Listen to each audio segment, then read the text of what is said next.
If a masked woman stops you on an empty street and asks, "Am I beautiful?" any answer you give could be your last. Say no, and she kills you on the spot. Say yes, and she takes off her mask. And then the question changes. This is the Kuchisake-onna. And in 1979, all of Japan feared her at the same time.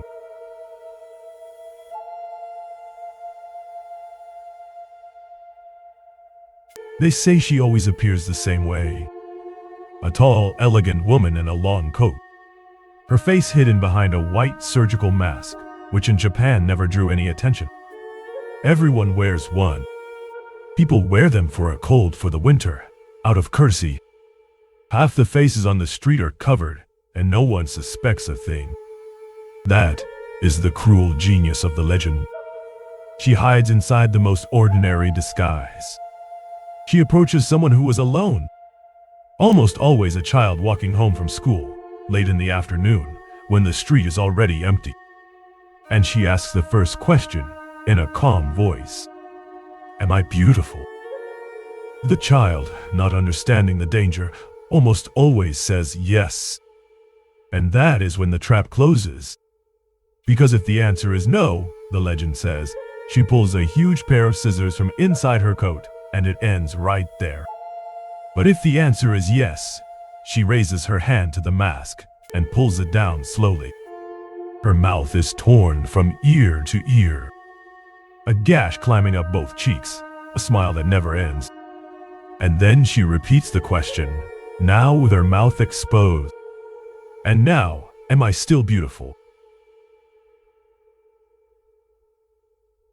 And here's the cruelest part of the legend. There is no right answer. If you say no, she cuts you in half. If you say yes, she opens your mouth too, so you become just like her, so you can never answer anything else again. It is a question that comes with a sentence already attached. No matter what you say, you lose.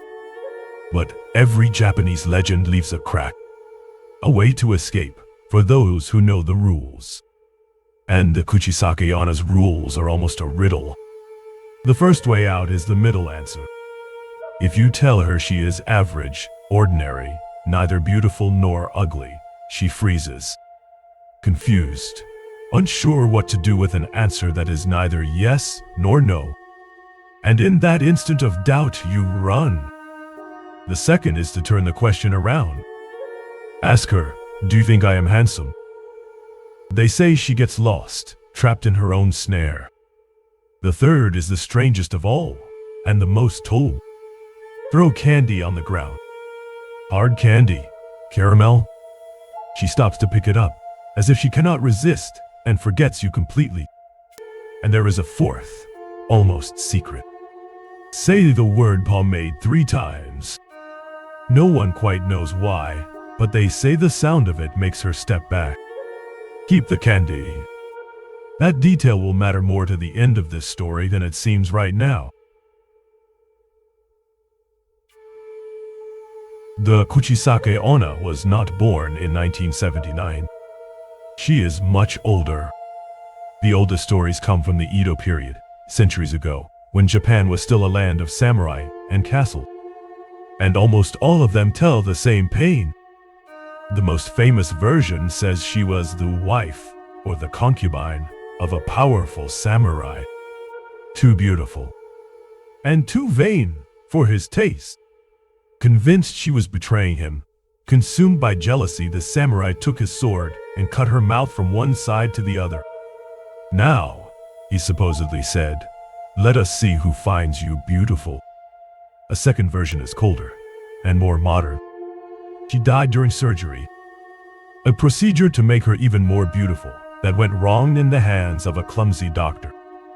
Vanity charging the highest price there is.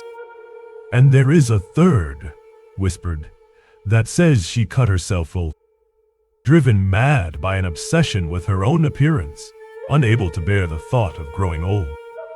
It does not matter which one is true. They all end the same way. A woman destroyed by her own beauty, or by the beauty others expected of her. And who comes back, night after night, asking the one thing they took from her. Am I still beautiful? Now, the part that really happened. Because the Kuchisake-onna did not stay trapped in the old stories. In the spring of 1979, she stepped out of folklore and into real life. It all began with a rumor in the Japanese countryside, in the Gifu region. Someone claimed to have seen a masked woman chasing children near a school. The rumor could have died there, but it did not. It spread by word of mouth, from town to town, faster than any authority could keep up with it. Within weeks, the entire country was talking about her. And the fear was so specific that it grew its own details. They said she could run 100 meters in seconds, that it was impossible to outrun her. That she hated a certain kind of candy, and the word pomade. Children carried sweets in their pockets on the way to school, like someone carrying a charm. And the most striking thing is what came next. It was not just children talking. Schools began releasing students in groups with teachers walking them home. In several cities, police increased their patrols at the end of the school day. Because of a ghost. Not because they believed in her, but because the fear of her was real enough to change the behavior of an entire country. A 200-year-old legend had come off the page and taken to the streets. And then you stop and wonder, why her? Why this story, and not another, managed to do this? The panic of 1979 ended, as every panic ends. But the slit-mouthed woman did not leave. He only learned to travel.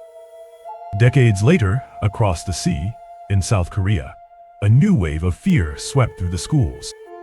Children spoke of a woman in a red mask who stopped students in the street and asked an impossible question. It was her again, with a different name, a different color, the same wounded. The rumor ran so strong, it became newspaper headlines, exactly like in Japan. And cinema noticed the power of it. In 2007, a Japanese horror film brought the Kuchisake-onna back to the screen and introduced the legend to an entire generation that had never heard of her. From there, she spread across the internet, leapt across borders, gained versions in countries an ocean away from Japan. Each culture changed a detail. The weapon, the escape, the reason for the wounded. But the heart of the story never changes. A woman who lost everything, asking a question no one can answer safely. And maybe that is why she never truly died. Because the Kuchisake-onna does not depend on a place or a time. She depends on one thing that exists in every corner of the world. That thing is the mask.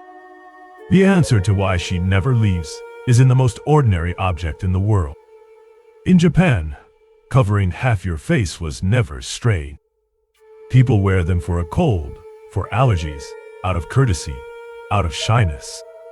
And after the last few years, the whole world got used to it too.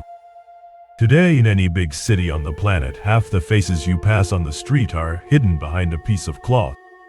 Think about that for a second. The Kuchisake-onna needs only one thing to exist. A face you cannot fully see. And the world is full of them. That is exactly why she is immortal. Because she could be any one of those people. The woman at the bus stop. The one who just passed you, head down. You will never know what is behind the mask until it is too late. The legend has changed shape over the years. It reached other countries, gained new rules, new escapes. But the core is always the same. A simple question, asked by someone who lost everything, to which there is no safe answer. Am I beautiful? So if one day, on an empty street, a masked woman stops you and asks that question, remember the candy. And do not look back.